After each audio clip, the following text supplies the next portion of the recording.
मित्रों, आज हम बात करेंगे 36 राजपूत कुलों में से एक भरत वंशीय राजपूत वंश काकोन राजपूत वंश के बारे में।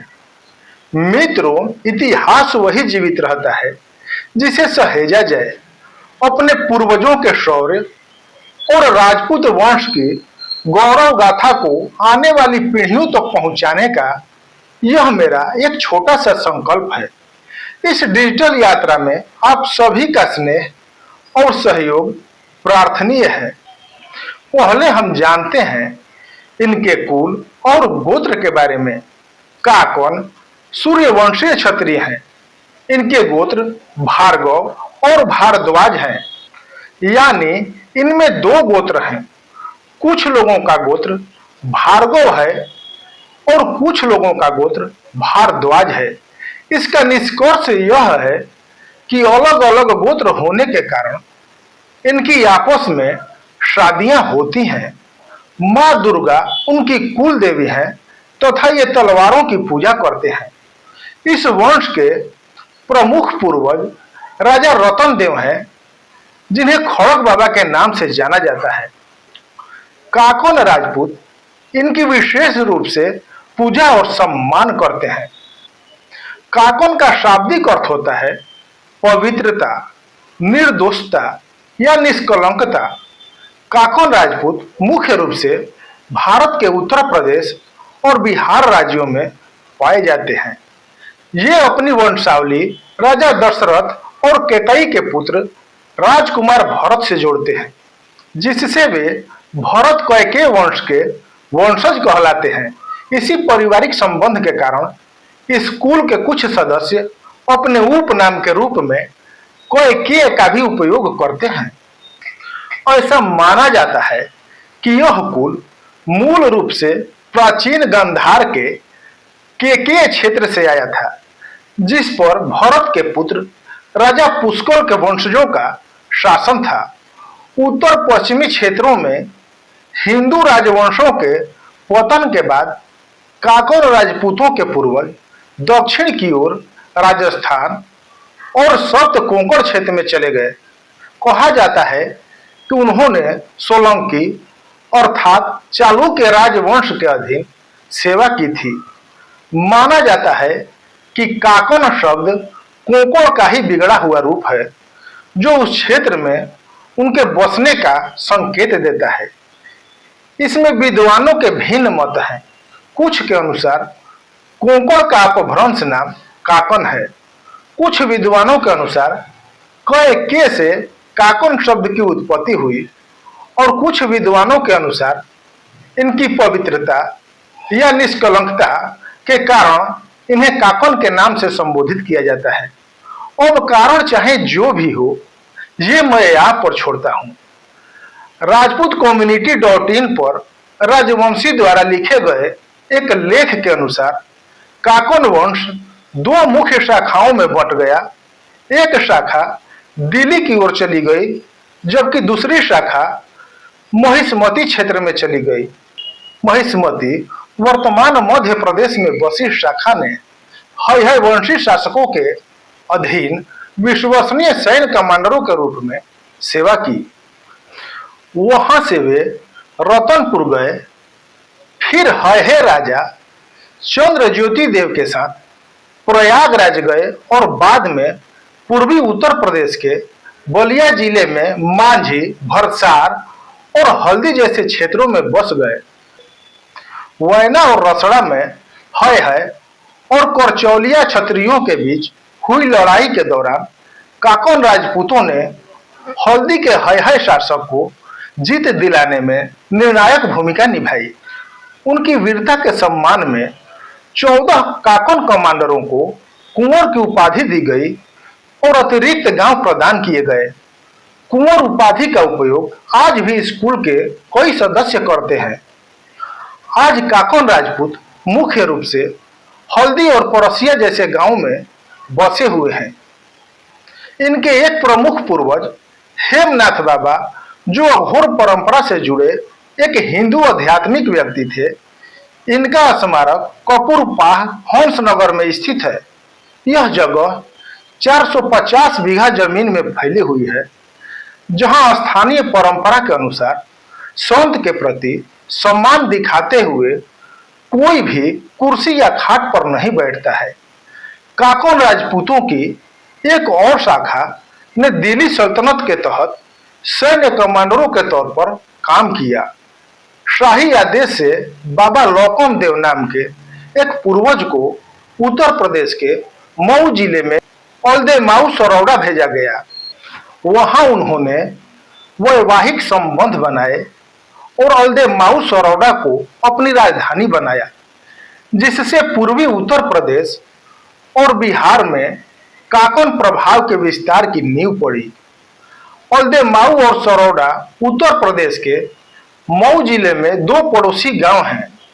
लौकम देव को एक स्थानीय चंद्रवंशी शासक राजा चिरकुट सिंह को हराने और मऊ और आजमगढ़ के इलाकों पर कब्जा करने का श्रेय दिया जाता है। इनके दो बेटों राजा अर्जुन देव, जिन्हें श्रवण देव के नाम से भी जाना जाता है, और राजा रतन देव ने उनकी विरासत को आगे बढ़ाया। मैं आपको बता दूं कि चिरकुट सिंह के नाम पर ही चिरैयाकोट शहर का नाम पड़ा। राजा अर्जुन देव ने काकोन इलाके का काफी विस्तार किया और सरौदा, जिसे बाद में सरौदा फाटक के नाम से जाना गया, का नाम अपने नाम पर रखा। उनके 3 बेटे थे, राजा सिंह, भीष्म सिंह और लक्ष्मण सेन। लक्ष्मण सेन ने सरौदा पर शासन किया। भीष्म सिंह को कुछ और गांव दिए गए और राजा सिंह ने अपनी सीमित क्षमता के कारण दरबार में सलाहकार की भूमिका निभाई और सेना में आंशिक सैन्य भूमिका निभाई। बाबा लौकम देव के दूसरे बेटे राजा रतन देव, जिन्हें खड़क बाबा के नाम से याद किया जाता है, अपनी आध्यात्मिक भक्ति और युद्ध कौशल के लिए जाने जाते थे। तीर्थ यात्राओं के दौरान तलवार साथ रखने के लिए मशहूर उन्हें स्थानीय लोक कथाओं में गंगा यात्रा के दौरान एक बाघ को मारने के लिए याद किया जाता है। इस काम से एक स्थानीय यदुवंशी शासक उनसे बहुत प्रभावित हुआ और उसने अपनी बेटी की शादी उनसे करने का प्रस्ताव रखा। रतन देव ने खरबडीह में अपना ठिकाना बनाया, जहां कहा जाता है कि उन्होंने 42 गांवों पर शासन किया। हालांकि आज उनका किला खंडहर में तब्दील हो चुका है, लेकिन उस जगह पर अब देवी दुर्गा का एक मंदिर है और उनके वंशज अभी भी उस इलाके में रहते हैं। अंग्रेजों के शासनकाल के दौरान जब पूरे देश में बगावत की आग फैली, तो काकोन राजपूत चुप नहीं बैठे। 1857 की आजादी की पहली लड़ाई से लेकर 1942 के भारत छोड़ो आंदोलन तक उन्होंने हिम्मत और कुर्बानी के साथ अपनी भूमिका निभाई। 1942 के भारत छोड़ो आंदोलन के दौरान पूर्वी उत्तर प्रदेश में विरोध की आग फिर से भड़क उठी। चीतू पांडे के नेतृत्व में हुए बलिया आंदोलन से प्रेरित होकर आजमगढ़ और मऊ के लोग भी उठ खड़े हुए। श्री बालकृष्ण सिंह, राम सुफेर सिंह, राजनारायण सिंह और ब्रज नारायण सिंह जैसे स्थानीय काकन राजपूत जमींदारों ने चिरैयाकोट जैसी जगहों पर मोर्चा संभाला। उन्होंने स्थानीय लोगों को गोडीसा वनकटा, सिरसा रायपुर और सरसेना जैसे इलाकों में पुल और पुलिया तोड़ने के लिए प्रेरित किया, ताकि अंग्रेजी सेना की आवाजाही रोकी जा सके। हालांकि व्यक्तिगत गिरफ्तारियां नहीं हुई, लेकिन अंग्रेजों ने सामूहिक जुर्माना लगाया, जिसमें मुख्य रूप से काकोन लोगों को निशाना बनाया गया, क्योंकि रिंग लीडर इन्हें ही माना जाता था। श्री बालकृष्ण सिंह जी ने उस समय जिला कांग्रेस कमेटी के जरिए इंडियन नेशनल कांग्रेस को 23 लाख रुपए भी सौंपे थे। हालांकि बाद में उन्हें आजमगढ़ जेल में डाल दिया गया, जहां उन्हें बहुत यातनाएं सहनी पड़ी। सजा के तौर पर औपनिवेशिक अधिकारियों ने उनकी 400 बीघा से ज्यादा जमीन और उनके सभी हथियार जब्त कर लिए। जेल में होने के बावजूद उनका प्रभाव लोगों को प्रेरित करता रहा। 17 अगस्त 1942 को उनके समर्थकों ने मुहम्मदाबाद खुरहट के पास रेलवे ट्रैक उखाड़ दिए और संचार लाइनें काट दी, जिससे अंग्रेजों के कामकाज में सीधी रुकावट आई। 1942 के आंदोलन के अलावा बिहार के काकन राजपूत 1857 की आजादी की पहली लड़ाई में भी सक्रिय रूप से शामिल थे। सारण और शाहाबाद जैसे इलाकों में कोई काकन उज्जैनीय राजपूतों के अधीन जमींदार और सैन्य जागीरदार के ओहदे तक पहुंच गए थे। उन्होंने 1857 के विद्रोह के सबसे मशहूर नायकों में से एक बाबू वीर कुंवर सिंह के साथ कंधे से कंधा मिलाकर लड़ाई लड़ी और बिहार में अंग्रेजी सेना का जबरदस्त विरोध किया। एक और अहम व्यक्ति थे बाबू ब्रजनारायण सिंह, जो 1938 के आसपास आजादी की लड़ाई में शामिल हुए। उन्होंने कई विरोध प्रदर्शनों में हिस्सा लिया और बाल कृष्ण सिंह व शंभू सिंह के साथ मिलकर सरसेना पुल को तोड़ने के आरोप में जेल गए। ब्रिटिश अधिकारियों ने कई बार उनके घर पर छापे मारे, लेकिन स्थानीय लोगों के समर्थन की वजह से वे हमेशा उनसे एक कदम आगे रहने में कामयाब रहे। 9 अगस्त 1942 को उन्होंने भारत छोड़ो आंदोलन के समर्थन में एक बड़ी सभा का नेतृत्व किया। करवी गांव के राम सुफेर सिंह, जिनके बारे में भले ही ज्यादा जानकारी न मिलती हो, उस दौर में काकन राजपूतों की एक और मजबूत आवाज थे। वे ब्रिटिश अधिकारियों को मारने के लिए जाने जाते थे। गाजीपुर के खरवा इलाके में भी कोई काकन राजपूत जैसे मनिहारी के रघुनाथ सिंह, बरहट के रामकृत सिंह, कोटघरा के राजकेशव सिंह और वीर बहादुर सिंह 1930 के नमक सत्याग्रह और 1942 के आंदोलन में गहराई से शामिल हुए थे। उन्होंने ग्रामीणों को एकजुट किया, विरोध प्रदर्शन आयोजित किए और किसान आंदोलन के लिए चंदा भी इकट्ठा किया। इस इलाके में आजादी की लड़ाई की रफ्तार बनाए रखने में उनका नेतृत्व बहुत अहम था। काकन राजपूतों की यह विरासत सशस्त्र संघर्ष के दौरान में भी जारी रही। औल्दे मारू सरोडा के पास सरसीना के रहने वाले बाबू रामपति सिंह जी रोजी रोटी के लिए सिंगापुर चले गए थे। वहां सुभाष चंद्र बोस की जबरदस्त देशभक्ति से प्रेरित होकर वे आजाद हिंद फौज में शामिल हो गए। उन्होंने नेताजी के साथ जापान और जर्मनी की यात्रा की और सैन्य सेवा के जरिए देश की आजादी में योगदान दिया। आजादी के बाद वे अपने गांव लौट आए, जहां वे दशकों तक एक सम्मानित नेता बने रहे। इस वंश ने देवखारी गांव के पारसनाथ सिंह जैसे शहीद भी दिए, जो 1965 के भारत पाक युद्ध में देश की संप्रभुता की रक्षा करते हुए शहीद हुए थे। उनकी याद में गांव में एक स्मारक बना है, जहां उनके सर्वोच्च बलिदान के सम्मान में हर साल मेले और कुश्ती प्रतियोगिताएं आयोजित की जाती हैं। अहिंसक विरोध, सशस्त्र विद्रोह और लगातार बलिदान के जरिए काकन राजपूतों ने भारत की आजादी की लड़ाई पर एक अमिट छाप छोड़ी है। 1857 के विद्रोह से लेकर 1947 में अंतिम जीत तक इनका अहम योगदान रहा है।